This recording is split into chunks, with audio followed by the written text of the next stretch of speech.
Finally, the time has come, my friends. We have talked about so many genderbend superheroes, 30 if you can believe it, and now it is time for us to finally talk about what we've all been waiting for, genderbend supervillains. Mwahaha! While villains are fun any way you present them, it is neat to introduce a different perspective or point of view into the diabolical minds of some of our favorite villains, and to see just what kind of cool character designs and villainous garb come out of these genderbends. Welcome back, Nerd Squad. Today we'll be counting down the top 10 gender-bended supervillains. So get ready for some bending of the gender variety. See what I did there? And be sure to stick around till the end of this list where I will have some bonus content coming your way. Alright, let us get counting. Number 10. Bianca Steeplechase. The Joker, of course, is a villain with many alternates. Many different alternates. One of the hottest ones being Bianca Steeplechase. Bianca comes from the alternate universe belonging to Thrill Killer. In this universe, the Joker is a woman. While she may really like wearing low-cut and usually very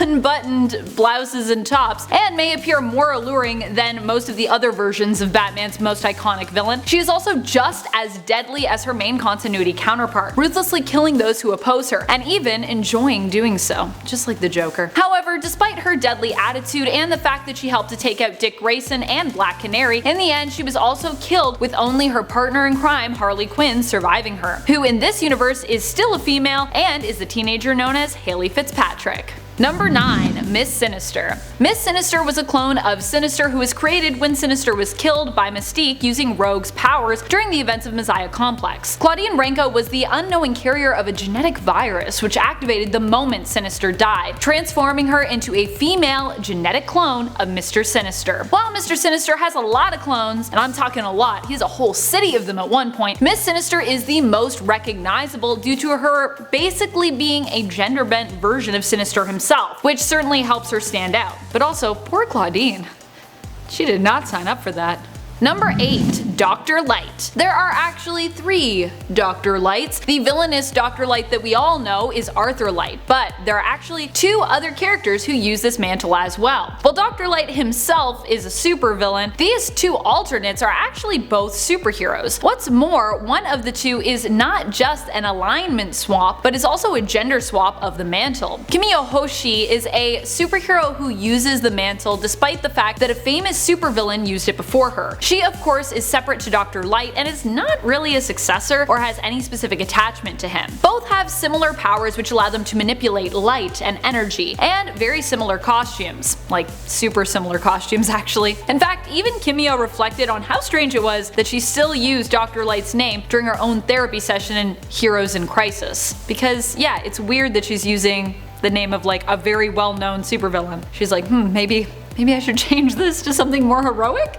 Although you'd think with a name like Dr. Light, you'd be a hero. But anyways. Number 7. Poison Ivy. Okay, so Poison Ivy hasn't really yet had a male alternate of her come into existence yet, but that does not stop fans from dreaming up endlessly what a male version of her character might look like. Honestly, with Pam being around as long as she has been, I'm surprised we don't have a well-known gender-bent version of her somewhere in the DC multiverse already. 1. All the fan art leads us to believe she'd look super cool and be super hot as a ginger, sort of leafy man. And 2. Female characters really don't get to have enough gender bends. What's up with that? We have all these female versions of male heroes and villains, but where are my male versions of all my lady villains and heroes? Come on, publishers, what are you doing? At least we can dream that the male Poison Ivy exists through all of the beautiful fan art that we have. I assume male Poison Ivy would likely have the same villain name as their female counterpart. Maybe their real name could be Dr. Patrick Isley, and maybe instead of Ivy for short, we would just call him Ive.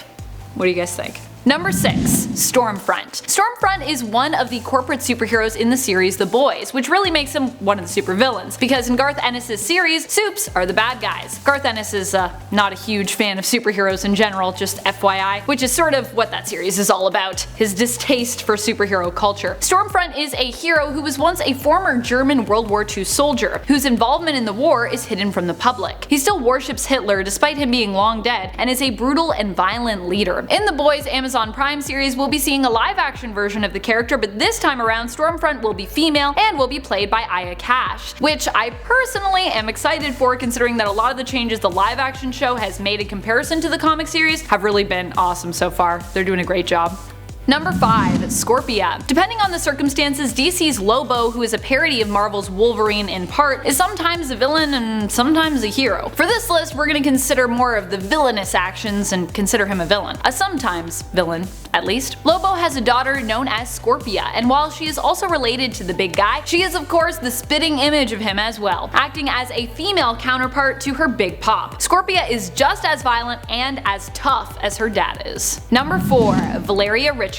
The Valerie Richards of Earth 13729, who appears in Doctor Strange and the Sorcerer Supreme, ends up becoming her Earth's version of Doctor Doom. She also is revealed to be the ruler of Hell.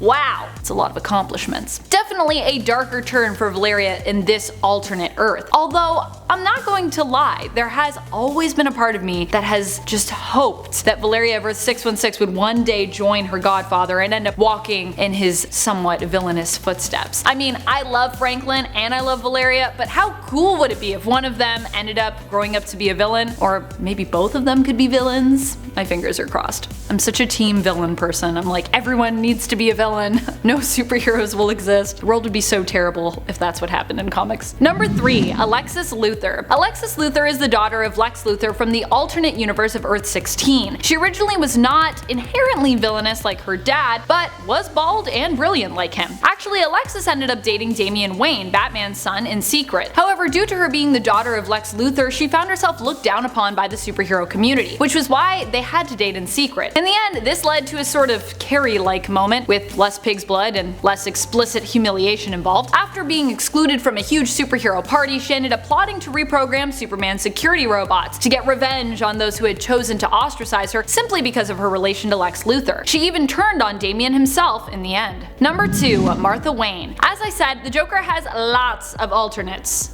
A lot. And although I love Bianca Steeplechase, there is another opposite gender counterpart to the Joker that we need to talk about. Martha. Martha Wayne is from the Flashpoint timeline. In this reality, it was young Bruce who was murdered by Joe Chill and his parents who survived him. While Thomas Wayne seeks revenge on Chill in response and eventually becomes Batman, Martha is driven insane by the loss. She gives herself a Glasgow smile and ends up becoming the villain known as the Joker, an agent of violence and chaos, fighting against her husband Thomas, and has a tragic demise after she learns of who Bruce grows up to become in the main timeline, none other than everything she fights to oppose, the Batman. Number 1. Lady Loki. After Loki died during the events of Ragnarok, he appeared to be reborn as a woman, appearing as Lady Loki. In reality, he actually had hijacked Sif's body and would later be forced to leave it, though not before he impersonated Scarlet Witch in there, which was pretty weird and kinda cool. While this might have shocked some in terms of his appearance as a female, fans of Norse mythology will know that Loki is no stranger to changing shape. In fact, he is one of the most gender-fluid character in Norse mythos. We've also seen this incorporated into the comics with Loki Prime, who can now change shape at will into pretty much any of his previous forms, including Lady Loki. Which is kinda weird because it wasn't really his body, but whatever, I'm cool with it. We get Lady Loki back. Thank you so much for watching, Nerd Squad. Who are some of your favorite supervillains? Which would you like to see get some kind of opposite gender counterpart? Who are your favorite gender bends? Let us know in the comments below. And speaking of comments, it's time to turn to some comments from one of our latest videos, Top 10 Most Shocking Deaths. So shocking. Favorite Torres suggests top 10 strongest / most impressive feats Storm has performed in comics. Would really appreciate a video about this. Honestly, we need more videos about Storm. She's a freaking queen and everyone needs to acknowledge it and respect her. Storm gets some really great scenes in the Marauder series, by the way, if you haven't read that yet. If you want a bad Storm action scene, you should check out Marauders issue number 5. I am also so excited for Storm's giant size. Ugh, we have less than a month. Squee! Wish Steve comments, I think one of the most sad deaths for me was when Quicksilver died in Avengers Age of Ultron. Oh my goodness, we just need like an MCU shocking deaths list, to be honest, there's so many. Quicksilver's was very tragic and unexpected, I agree. I definitely thought he was going to be a mainstay character like in the comics, though of course we might see some version of Quicksilver return in WandaVision. Fingers crossed. And that's all the time we have for comments today. Be sure to comment below for a chance to have your thoughts and your feels shouted out in a future video. This has been Top 10 Nerd, and I'm your host Amanda McKnight, reminding you as always to stay nerdy, YouTube. Age loot crates. Get them today. That's a great idea for loot crate. I'm gonna be like, you should just do Nicolas Cage loot crates. I feel like, weirdly enough, people would love it. Just letting you know. Number 9. Mr. Sinister. Or Miss Sinister. Excuse me. There are actually 2 Dr. Lights. Well, there's actually 3 Dr. Lights. 2 other Dr. Lights, I think is what I mean. There are actually 2 other Dr. Lights. No, because I'm not mentioning the 3rd one. Should I mention the 3rd one? I'm gonna mention it. Hopefully I'm right about this. In The Boys Amazon Prime series, we'll be seeing a live action version. My straps wanna always fall. Stop it. Is ousted the right word? I don't know. Does that mean when you like take someone out of a closet, or does that mean when you like are like get out of here? I'm trying to think. I wrote it, but I'm just like, is that, I don't know if I'm using that right.